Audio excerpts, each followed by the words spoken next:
Student, please subscribe my channel and push bell icon. By this, give respect to your Jai sir.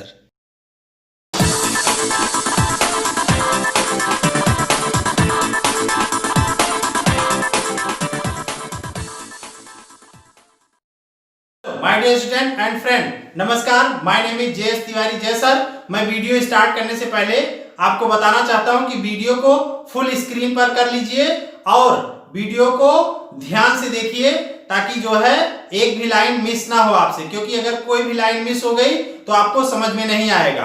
और video को full screen पर कर लेने से सारे लेटर आपको साफ साफ दिखाई देंगे।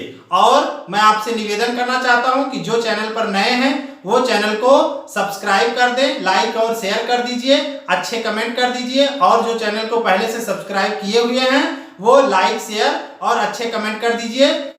इलेक्ट्रोकेमिस्ट्री मीन्स वो केमिस्ट्री जिसका संबंध इलेक्ट्रिसिटी से हो। इलेक्ट्रो एंड केमिस्ट्री, इलेक्ट्रिसिटी से जिसका संबंध हो वो केमिस्ट्री इलेक्ट्रोकेमिस्ट्री कही जाती है। यहां पर देखिए, chemical reaction can be used.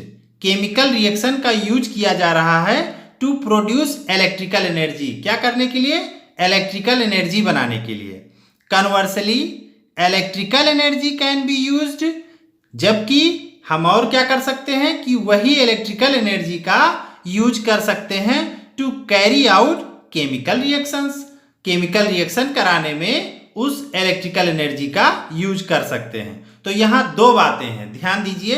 एक बात कि केमिकल रिएक्शन से इलेक्ट्रिकल एनर्जी बनाई जा रही है, और दूसरी बात इलेक्ट्रिकल एनर्जी से केमिकल रिएक्शंस कराए जा रहे हैं। That do not proceed spontaneously, लेकिन यहाँ शर्त है कि केमिकल रिएक्शन कौन से कराए जाएंगे? जो केमिकल रिएक्शन अपने आप से नहीं हो रहे होंगे उनको कराने के लिए इलेक्ट्रिकल एनर्जी का यूज करेंगे। तो यहाँ पर हम कुछ एग्जाम्पल्स आपको देंगे कि जो जिससे आप ये समझ जाएंगे कि कैसे यहाँ पर रिएक्शन अपने आप हो रहा है और कैसे अपने आप नहीं हो रहा है। तो इसको जानने के लिए आप ध्यान दीजिए मेरी बात।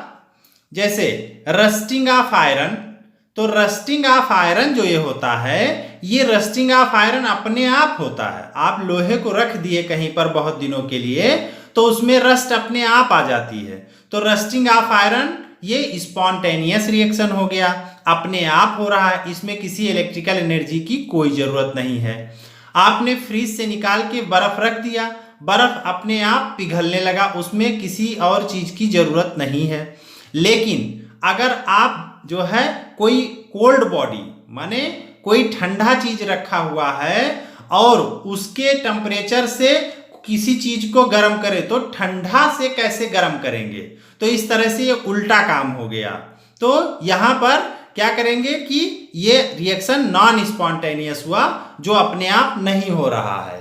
तो इस तरह से जैसे एक कप कॉफी रखी हुई है, तो एक कप कॉफी में जो चीनी पड़ी हुई है वो चीनी जो है अपने आप नहीं निकल जाएगी बाहर, आपको कुछ प्रयास करना पड़ेगा। जैसे पानी ऊंचाई से नीचाई पर आ रहा है तो ये स्पॉन्टेनियस हो गया, लेकिन नीचाई से पानी ऊपर आप भेजें तो ये क्या हो जाएगा? यहां आपको मेहनत करनी पड़ेगी, ये नॉन स्पॉन्टेनियस हो गया।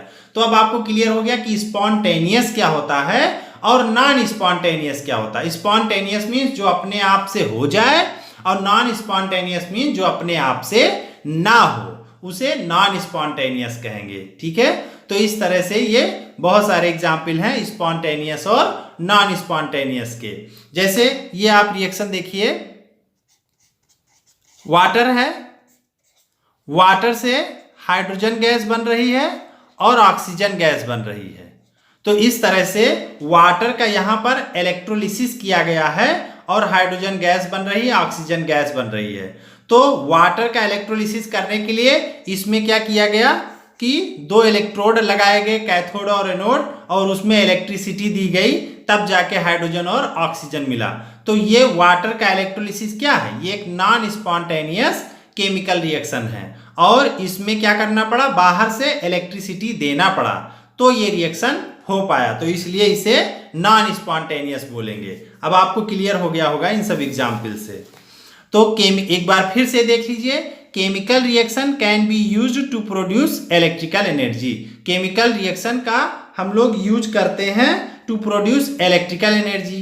इसका एग्जाम्पल हम आपको देंगे, जैसे आप मार्केट से सेल लेके आते हो, सेल जो टॉर्च में लगता है, ठीक है, तो सेल लेकर के आते हो, तो एक्चुअली अगर उसको देखिए आप फोड़ के, तो उसके अंदर केमिकल भरा हुआ है और कुछ नहीं है, इलेक्ट्रोड्स हैं और उसके अंदर केमिकल भरा हुआ है। तो वो केमिकल आप जो लेकर के आए उससे क्या चाहते हो कि आपकी टॉर्च जो है जले, तो इसलिए, लेकिन टॉर्च जलेगी कैसे? उसके अंदर जो केमिकल है वो केमिकल रिएक्शन करके इलेक्ट्रिसिटी बनाएंगे, इलेक्ट्रिकल एनर्जी बनाएंगे, उसी इलेक्ट्रिकल एनर्जी से बल्ब क्या होता है, जलता है। तो इस तरह से, लेकिन कुछ समय बाद आप देखेंगे कि वो सेल खराब हो जाता है, माने उसके केमिकल रिएक्शन हो चुके होते हैं केमिकल्स के, तो वो स्टॉप हो जाता है, फिर आप नया केमिकल्स खरीद के लाते हो। नया केमिकल मीन्स नया सेल खरीद के लाते हो, तो उसमें नया केमिकल्स रहता है। तो इस तरह से केमिकल रिएक्शन हो गया सेल के अंदर, कैन बी यूज्ड, उस केमिकल रिएक्शन का यूज किया गया टू प्रोड्यूस, क्या करने के लिए, इलेक्ट्रिकल एनर्जी बनाने के लिए। तो ये लाइन क्लियर हो गया उस टॉर्च के सेल से। दूसरा लाइन कन्वर्सली, माने इसका उल्टा क्या होता है, electrical energy can be used. अब इलेक्ट्रिकल एनर्जी का यूज हो रहा है to carry out chemical reaction. ये यहां पर इलेक्ट्रिकल एनर्जी का यूज होगा क्या करने के लिए, केमिकल रिएक्शन कराने के लिए। लेकिन कैसे कैसे रिएक्शन ये होते हैं, नॉन स्पॉन्टेनियस होते हैं, जो अपने आप से नहीं हो सकते हैं। तो वही चीज यहां लिखा है, that do not proceed spontaneously, माने वह रिएक्शन जो अपने आप से नहीं हो पाते हैं, उनमें इलेक्ट्रिकल एनर्जी का उपयोग किया जाता है रिएक्शन कराने के लिए। अब डिटेल में देखेंगे, electrochemistry is the study of production of electricity. Electrochemistry क्या है, इलेक्ट्रोकेमिस्ट्री केमिस्ट्री की वह ब्रांच है जिसमें हम लोग पढ़ते हैं क्या, the study of production of electricity, study of production of electricity.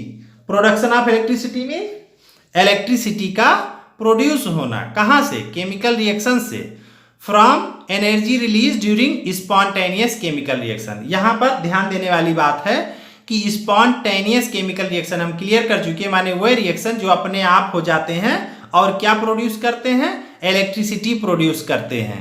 ठीक है, तो हम लोग वही पढ़ेंगे। तो electrochemistry is the study of production of electricity from energy release during spontaneous chemical reaction. तो स्पॉन्टेनियस केमिकल रिएक्शन हो करके वो इलेक्ट्रिसिटी बनाते हैं, उस इलेक्ट्रिसिटी का हम लोग यूज करते हैं।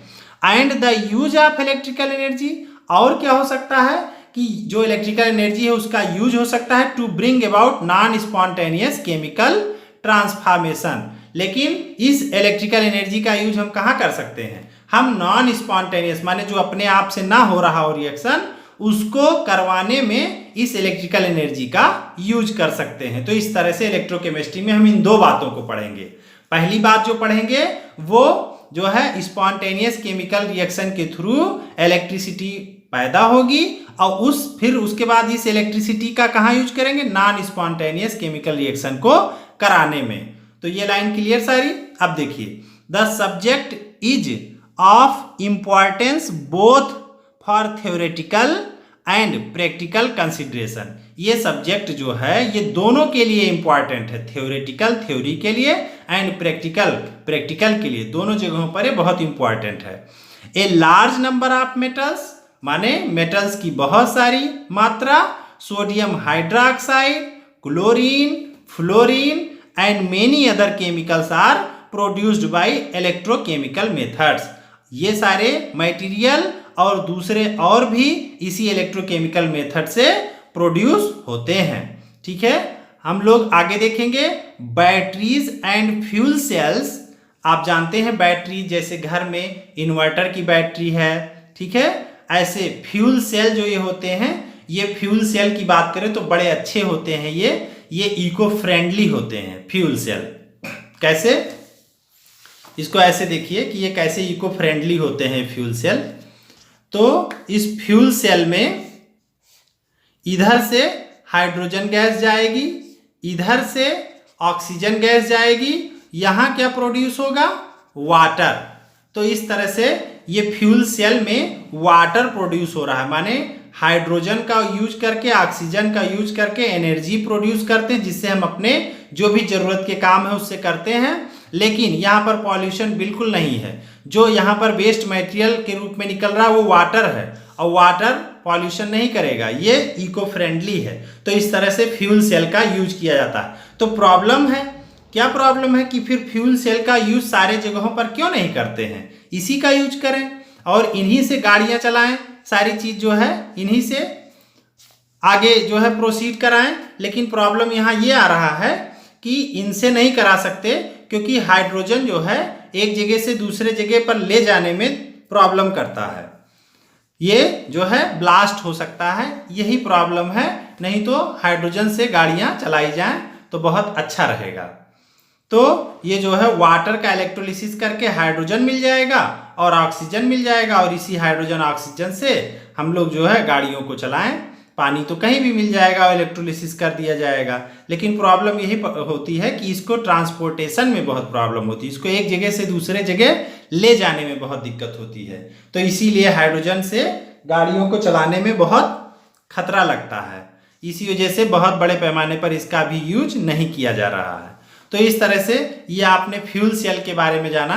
लेकिन आप देखते होंगे जब कोई जो है सैटेलाइट लॉन्च करते हैं तो वहाँ सफ़ेद सफ़ेद धुआं बहुत सारा उठता है, तो वहाँ पर जो है इन सब चीज़ों में फ्यूल सेल का यूज करते हैं और फ्यूल सेल की मदद से उसको लॉन्च किया जाता है। आगे आप देखेंगे फ्यूल सेल के बारे में। तो batteries and fuel cell convert chemical energy into electrical energy. ये सारे जो है बैटरी हो, फ्यूल सेल हो, ये क्या करते हैं? केमिकल एनर्जी को इलेक्ट्रिकल एनर्जी में बदलते हैं। And are used on large scale, और इनका बड़े पैमाने पर यूज किया जाता है। इन वेरियस इंस्ट्रूमेंट, अलग अलग जगहों पर, एंड डिवाइसेस, और अलग अलग डिवाइसेस में जो है बड़े उपयोगी होते हैं। The reaction carried out electrochemically can be energy efficient. जो इलेक्ट्रोकेमिकली रिएक्शन कराए जाते हैं ये बहुत ज़्यादा एनर्जी इफिशियंट होते हैं। एंड लेस पॉल्यूटिंग, और इनसे पॉल्यूशन भी नहीं होता। Therefore study of electrochemistry is important. Electrochemistry की स्टडी बहुत इंपॉर्टेंट है फॉर क्रिएटिंग न्यू टेक्नोलॉजी। तो नई टेक्नोलॉजी बनाने में जो है बहुत इंपॉर्टेंट है। दैट आर इको फ्रेंडली, और ये इको फ्रेंडली सिस्टम तैयार करता है। जैसे फ्यूल सेल है तो फ्यूल सेल जो है इको फ्रेंडली होते हैं। और बैटरी क्या है? बैटरी इको फ्रेंडली रहेगा, उससे पर्यावरण को नुकसान नहीं होगा। लेकिन अभी कोयला जलाएं, अभी डीजल पेट्रोल जलाएं तो इससे पर्यावरण को नुकसान होगा। तो the transmission of sensory signal, तो जो बायो के बच्चे हैं वो तुरंत समझ जाएंगे, और मैथ वाले बच्चे 10th में पढ़े थे बायो, वो भी समझ सकते हैं। तो जो सेंसरी सिग्नल होता है, अभी हमारे बॉडी में जो है सेंसरी सिस्टम होता है। सेंसरी सिस्टम में ब्रेन आ गया, स्पाइनल कॉर्ड आ गया, नर्व सेल आ गई। तो जैसे आपको कोई टच किया तो कैसे जान गए आप? तो टच करने से जान गए ऐसे कि जैसे टच हुआ वैसे वहाँ की नर्व सेल तुरंत जो है मैसेज देती हैं आगे। आगे जो है मैसेज स्पाइनल कॉर्ड को देंगी, ब्रेन को देंगी, फिर ब्रेन से मैसेज आएगा। तो ये जो मैसेज चलता है तो इसी को बोला गया the transmission of sensory signal. Sensory signal का ट्रांसमिशन इस तरह से through cell to brain, cell से जहां टच हुआ आपको वो सेल था और फिर कहां तक गया? ब्रेन तक गया। एंड वाइस वर्सा, और फिर ब्रेन से कहां आया? फिर मसल्स तक आया। तो इस तरह से ये जो चलता है ये किसके थ्रू चलता है? इसी इलेक्ट्रिकल एनर्जी के through. And communication between the cell, और सेल टू सेल में जो कम्युनिकेशन है वो भी known to have electrochemical origin. ऐसा माना जाता है कि ये इलेक्ट्रोकेमिकल ओरिजिन माने इलेक्ट्रोकेमिकल से ही इसका सीधा संबंध है। इलेक्ट्रोकेमिस्ट्री इज देयरफॉर, तो इलेक्ट्रोकेमिस्ट्री इसलिए a very vast and interdisciplinary subject. तो इस तरह से इलेक्ट्रोकेमिस्ट्री एक बहुत विस्तृत और बहुत सारे सब्जेक्ट को आपस में जोड़े हुए है। In this unit we will cover only some of its importance. तो हम लोग इस चैप्टर में केवल कुछ चीज़ों पर ही जो है जो बहुत महत्वपूर्ण है उनको पढ़ा जाएगा, एलिमेंट्री एस्पेक्ट्स। ओके।